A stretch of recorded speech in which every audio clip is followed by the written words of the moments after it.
7:06 de la mañana, estamos de regreso en Altavoz, en Radio Vital, en Tribu Televisión y en Movistar TV.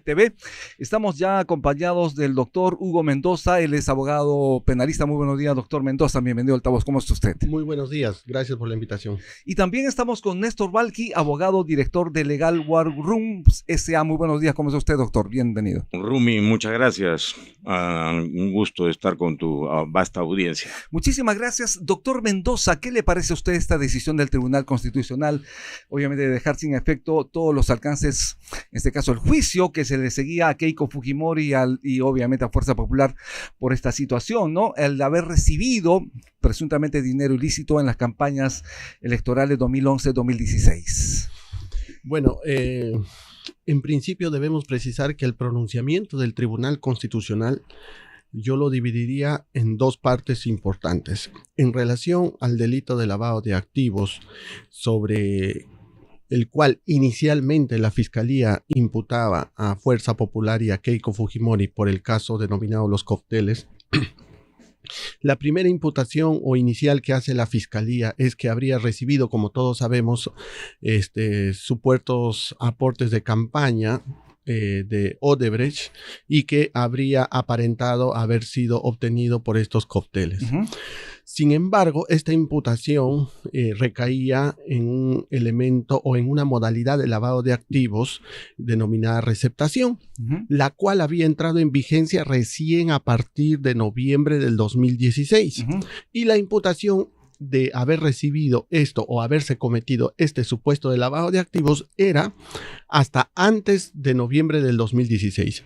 Entonces, lo que aquí estaba haciendo la Fiscalía durante todos estos años, y ahí radica la gravedad desde mi punto de vista de la manera como ha procedido no solamente la Fiscalía, sino también los jueces de investigación preparatoria, los cuales avalaron los requerimientos de la Fiscalía, como por ejemplo en prisiones preventivas y demás, es que no se podía aplicar de manera retroactiva, esto es, hacia atrás, una modalidad delictiva que en el momento de los hechos que se dice que se habría cometido no existía.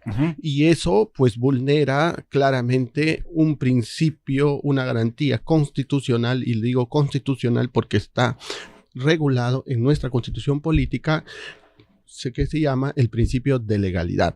Como sabemos, el principio de legalidad dice que nadie puede ser sancionado, ni condenado, ni procesado si es que al momento de los hechos de haberse cometido el supuesto de delito, ese hecho no estaba tipificado previamente como tal, o sea, como delito. Perfecto. Doctor Balqui, estamos hablando de aproximadamente $15.120.000 que habría recibido la organización Fuerza Popular, el partido político y obviamente Keiko Fujimori, de diversas personas, ¿no? Grupos de poder. Estamos hablando de Ramsus, el grupo Credicor, de la Confiep, Odebrecht, del grupo Gloria, el Club de la Construcción y otros más. Estamos hablando de muchísimo dinero.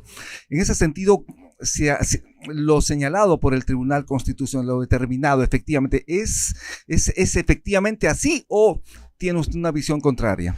Bueno, Rumi, el tema es que se ha violado ahí en la acusación, ¿no? Dos principios fundamentales, el de legalidad y el de retroactividad, ¿no? Porque no existía la norma en ese momento, por tanto, ese es el principio de la legalidad, ¿no? Y si hacemos un remake, Rumi, con los años 80 finales, existió una intervención en la televisión muy conocida a finales de los 80, entrando a los 90, luego la estatización de la banca, del quien era el líder empresarial de ese momento, como era Dionisio Romero, y quien manifestó en un programa de televisión muy conocido, de alta sintonía, manifestó que efectivamente el Banco de Crédito apoyaba a distintos candidatos, ¿no? Ni siquiera a uno solo, sino que normalmente apoyaban a dos o tres.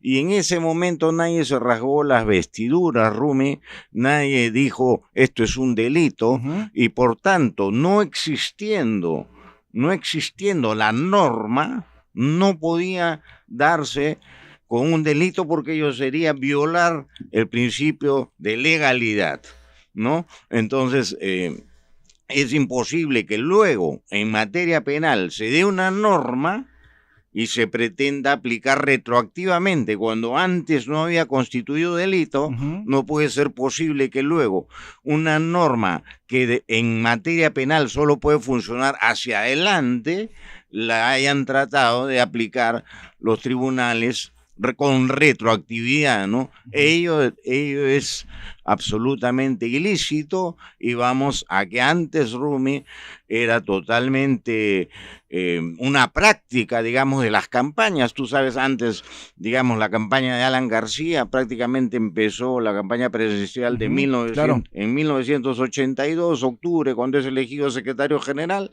y termina pues con la presidencia en abril de 1985. Esto es prácticamente 3 años de campaña presidencial. Entonces eran distintos costos, distintos momentos, y obviamente que había una intervención ahí externa, o era algo normal, ¿no? O sea, digamos, igual a las campañas en Estados Unidos, ¿no? Donde, claro, hay una recolección de fondos a través del aporte ciudadano, ¿no? Exactamente. Doctor Mendoza, efectivamente los aportes en las campañas internacionales es evidente. En el Perú también ocurrió lo mismo. ¿Qué va a pasar con los casos, por ejemplo, el caso de Ollantumala, con el caso, por ejemplo, de Susana Villarán y otros más que están en cierre debido a haber recibido dinero para campañas electorales? Bueno, en principio se tendría que analizar caso por caso, porque lo prudente es que se vea hasta qué punto puedan ser realmente similares para poder hacer extensivo estos efectos, porque cada caso tiene sus propias particularidades. Pero eso ya corresponderá al propio Ministerio Público también y a las defensas de que hagan esta evaluación para poder aplicar o no este caso, esta decisión del Tribunal Constitucional a cada caso concreto que usted menciona, tal y cual como hizo ayer también el fiscal José Domingo Pérez cuando pidió que se suspenda la sesión de juicio oral que estaban llevando a cabo contra la exalcaldesa Susana Villarán y otros para poder evaluar estos alcances. ¿Cree usted, doctor Valqui, perdóname, que se podría caer el caso de Susana Villarán debido a lo ya aprobado por el Tribunal Constitucional? Bueno, en tanto esté en una situación similar de tiempo, ¿no? Porque hay una línea de tiempo de la norma hacia adelante, efectivamente que sería ya un precedente, ¿no? Ahora, hay que analizar además, para efectos de que se constituya el delito, que los fondos deben ser de proveniencia ilícita, ¿no? O sea, fondos evidentemente delincuenciales, que también el candidato tendría que tener conocimiento para que pueda darse el lavado de activo, ¿no? Perfecto. Vamos a hacer una pausa. Estamos en Altavoz, en Radio Vital 91.1 FM de tu dial, y estamos también en Movistar Televisión y en Tribu TV. Haremos la pausa, regresamos de inmediato.